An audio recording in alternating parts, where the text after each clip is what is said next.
दोस्तों, महात्मा बुद्ध बहुत ही दयालु थे। वो अपनी दया, अपना प्यार और अपना ज्ञान सभी के साथ बांटने में यकीन रखते थे और ये ही शिक्षा वो अपने शिष्यों को भी दिया करते थे। वैसे तो गौतम बुद्ध के हजारों शिष्य थे और जब भी उनका कोई शिष्य बुद्धत्व को प्राप्त हो जाता तो वो शिष्य को किसी एक दिशा में भेज देते ताकि वो वहां के लोगों में ज्ञान बांट सके।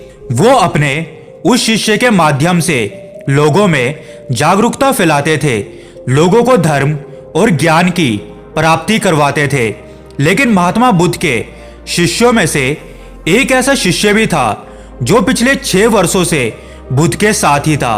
उसे लगता था कि उसे भी बुद्धत्व की प्राप्ति हो चुकी है और उसे भी अब किसी दिशा में जाकर ज्ञान देना चाहिए, लोगों को जागरूक करना चाहिए।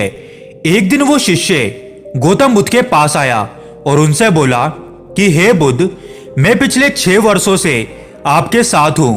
आपने मुझे जो कुछ भी सिखाया वो मुझे अच्छे से याद है, आपकी बातें, आपका ज्ञान। लेकिन मेरे बाद ना जाने कितने शिष्य आए, आपने उन सभी को किसी ना किसी दिशा में ज्ञान देने के लिए भेज दिया, लेकिन मुझे अभी तक नहीं भेजा। क्या मुझसे कोई गलती हुई है या आपको ये लगता है कि मुझे अभी तक बुद्धत्व की प्राप्ति नहीं हुई है? यह सुनकर गौतम बुद्ध मुस्कुराने लगे और उससे बोले कि यह तो तुम्हें ही पता होगा कि तुम्हें बुद्धत्व प्राप्त हुआ है या नहीं। इस पर वो शिष्य बोला कि हे बुद्ध, पिछले 6 वर्षों में आपने मुझे जो कुछ भी सिखाया है, जो कुछ भी ज्ञान दिया है, वो मुझे मुंह जुबानी याद है। अगर आप चाहें तो मुझसे कोई भी प्रश्न पूछ सकते हैं, मैं आपके हर सवाल का जवाब अवश्य दूंगा। मैं आपके हर सवाल के जवाब देने के लिए सक्षम हूं। मैं आपसे बस इतना ही चाहता हूं कि आप बस मुझे एक मौका दें, मेरे ऊपर यकीन रखें, मेरा विश्वास करें, ताकि मैं भी किसी दिशा में जाकर लोगों को जागरूक कर सकूं और आपके इस ज्ञान को लोगों में बांट सकूं।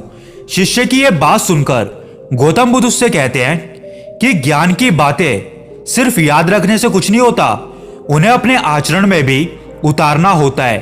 क्योंकि जब तक तुम उन्हें खुद अपने आचरण में नहीं उतारोगे तब तक तुम दूसरों को यह नहीं बोल सकते कि कोई उन्हें अपने आचरण में लाए। नहीं तो लोग तुम्हें मूर्ख समझेंगे और तुम्हारी बातें सुनने की बजाय तुम्हें गालियां देंगे, तुम्हें अपशब्द कहेंगे। वो शिष्य बोला कि बुद्ध, अब चाहे कुछ भी हो, मुझे बस एक मौका चाहिए ताकि मैं भी अपनी ख्याति फैला सकूं, लोगों में ज्ञान बांट सकूं। आप मुझ पर विश्वास रखें, मैं किसी को भी आपके द्वारा दिए गए ज्ञान से प्रभावित कर सकता हूं। मैं लोगों के मन को ज्ञान से इतना भर दूंगा कि उनके जीवन में सुख, शांति और आनंद का संचार होगा। वो अपना बचा हुआ जीवन शांतिपूर्वक और सुखी सुखी व्यतीत कर पाएंगे।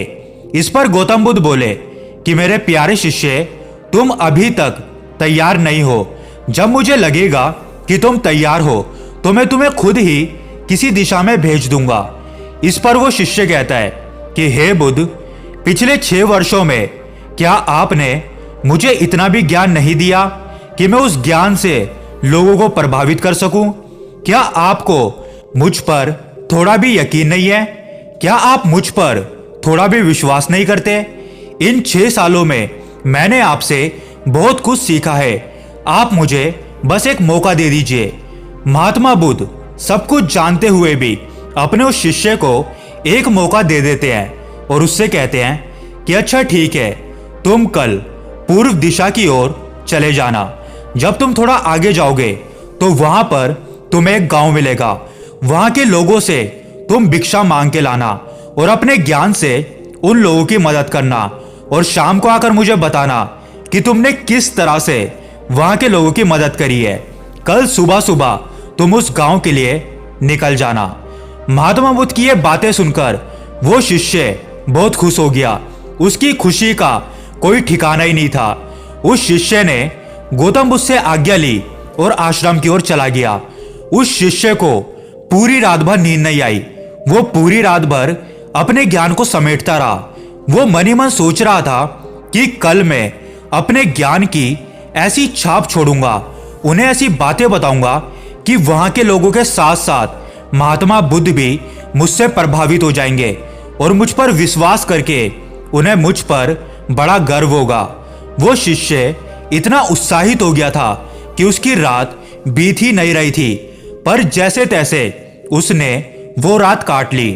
अगले दिन सुबह सुबह वो शिष्य गौतम बुद्ध के पास आया, उन्हें प्रणाम किया और उनका आशीर्वाद लेकर पूर्व दिशा की ओर निकल पड़ा। जैसे तैसे उस शिष्य ने अपना पूरा दिन उस गांव में बिताया और जब शाम हुई तो वो शिष्य गौतम बुद्ध के पास आ गया। लेकिन जब वो शिष्य गौतम बुद्ध के पास आया तो गौतम बुद्ध ने देखा कि उस शिष्य के माथे पर एक गहरी चोट थी और उस चोट में से खून बह रहा था। पहले तो गौतम बुद्ध ने उस शिष्य की चोट पर मरहम लगाया, फिर उससे पूछा कि शिष्य, तुम्हें यह चोट कैसे लगी है? वो शिष्य बोला कि हे बुद्ध, उस गांव के लोग बहुत ही जाहिल और गवार हैं। वहां के लोग बहुत ही दुष्ट हैं। उनके पास जरा सी भी बुद्धि नहीं है। उन लोगों को किसी भी चीज का कोई ज्ञान नहीं है। मैं उन लोगों से भिक्षा मांग रहा था, पर किसी ने भी मुझे भिक्षा नहीं दी। उल्टा वो मुझे गालियां दे रहे थे, मुझे अपशब्द कह रहे थे। एक व्यक्ति ने मुझे भिक्षा तो दी, लेकिन नीचे फेंक कर और कहा कि इसे उठा लो, ये तुम्हारा ही है। इस पर मुझे बहुत क्रोध आया, लेकिन मैंने जैसे तैसे करके अपने क्रोध को शांत किया और उन्हें समझाने की बहुत कोशिश करी, लेकिन उन लोगों में तो जरा सी भी बुद्धि नहीं थी।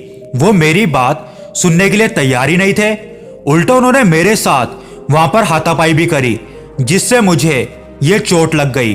अब मैं उस दिशा में वापस नहीं जाने वाला। आप मुझे किसी और दिशा में भेजिए, किसी और गांव में भेजिए, जहां के लोग थोड़े से बुद्धिमान हो, उनमें थोड़ी समझ हो और उन्हें यह पता हो कि एक भिक्षु के साथ किस तरह का व्यवहार किया जाता है।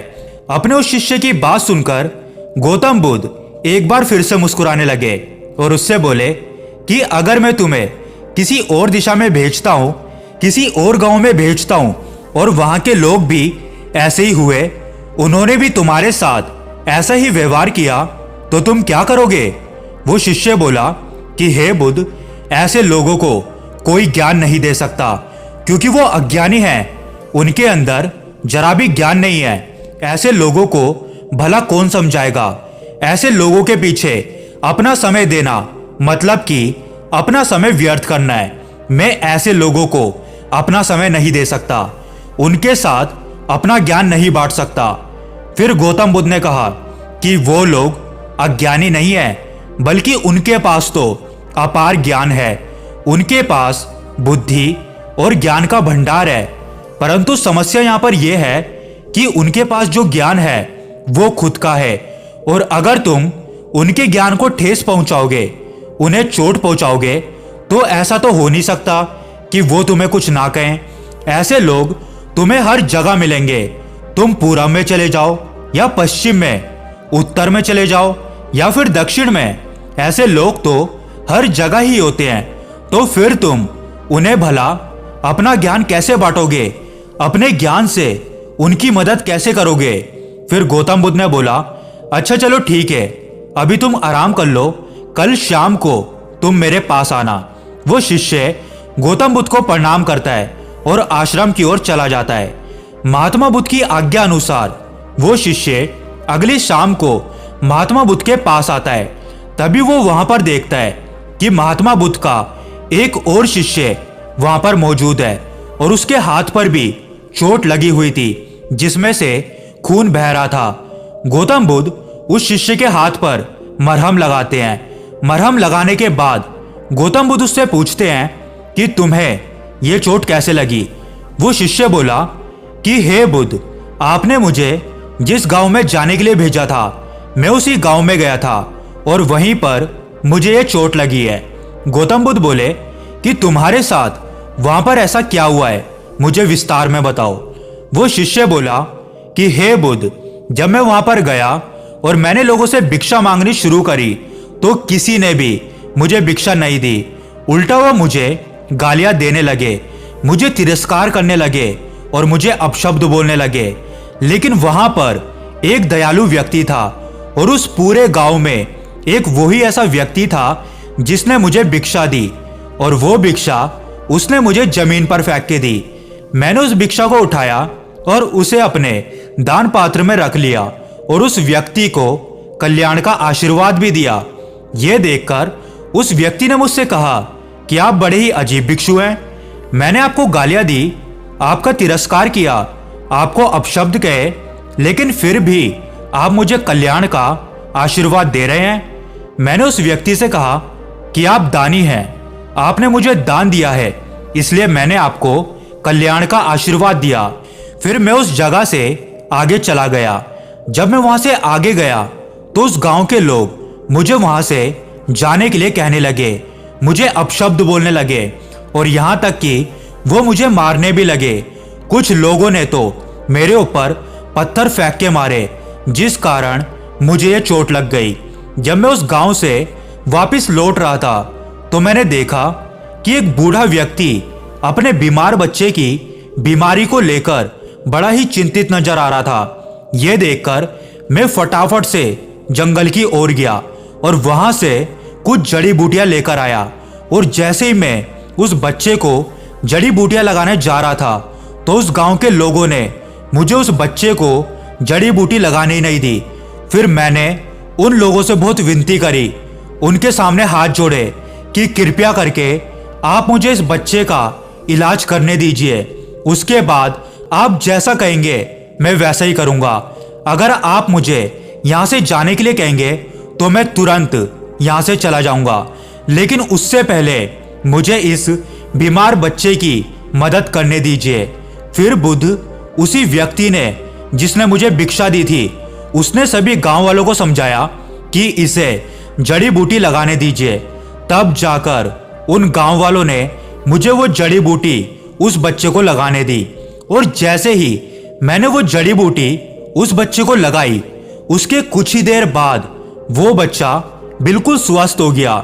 उसके बाद उन गांव वालों ने अपने किए गए अभद्र व्यवहार के लिए मुझसे क्षमा मांगी और मुझे धन्यवाद भी दिया, और फिर मैं उन गांव वालों से विदा लेकर आश्रम की ओर लौट आया। हे बुद्ध, मेरी आपसे एक विनती है कि उस गांव के लोग बहुत ही सीधे और भोले हैं। क्या मैं रोज उसी गांव में जाकर भिक्षा मांग सकता हूं? क्योंकि उन लोगों को अभी बहुत कुछ सीखना बाकी है। अगर आप आज्ञा देंगे तो मैं रोज उस गांव में जाना पसंद करूंगा। ये सारी बातें वो पहला शिष्य वहीं पर खड़ा खड़ा सुन रहा था, और ये सब सुनने के बाद वो शिष्य गौतम बुद्ध के चरणों में जा गिरा और उनसे बोला कि हे बुद्ध, मुझे क्षमा कर दीजिए। अब मैं समझ गया कि आप मुझे क्या समझाना चाहते थे। आप बिल्कुल सही थे। मैं अभी उस लायक नहीं हुआ हूं कि मैं लोगों को ज्ञान दे सकूं, उन्हें राह दिखा सकूं, उन्हें सुख और शांति की प्राप्ति करवा सकूं। फिर महात्मा बुद्ध ने उस शिष्य से कहा कि जैसे हम भीतर से होते हैं, ठीक वैसे ही लोग हमें बाहर दिखाई देते हैं। अर्थात जैसे हम खुद हैं वैसे ही लोग हमें हर जगह मिलेंगे। इसलिए सबसे पहले अगर कुछ बदलना ही है तो अपने आप को बदलो। जब तक तुम अपने आप को नहीं बदलोगे तब तक तुम्हें कहीं पर भी परिवर्तन नजर नहीं आएगा, और ना ही तुम कुछ भी बदलने में कभी सक्षम होगे। खुद में परिवर्तन लाना बहुत ही जरूरी है। दूसरों को कोई भी बात बताने से पहले उसे अपने खुद के आचरण में लाना बहुत ही जरूरी है, क्योंकि अगर तुम ऐसा नहीं करते तो तुम हमेशा लोगों के बीच में मजाक के ही पात्र बनोगे।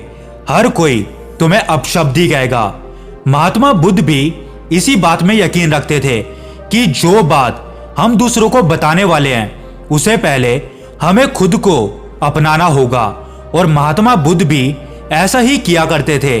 पहले वो खुद जिन चीजों को अपना लिया करते थे उन्हें अच्छे से समझ लिया करते थे, उन्हीं चीजों को वो दूसरों को बताया करते थे। क्योंकि जब आप किसी भी चीज को पहले खुद समझ लेते हैं तो उस चीज को दूसरों को भी समझाना बहुत आसान हो जाता है।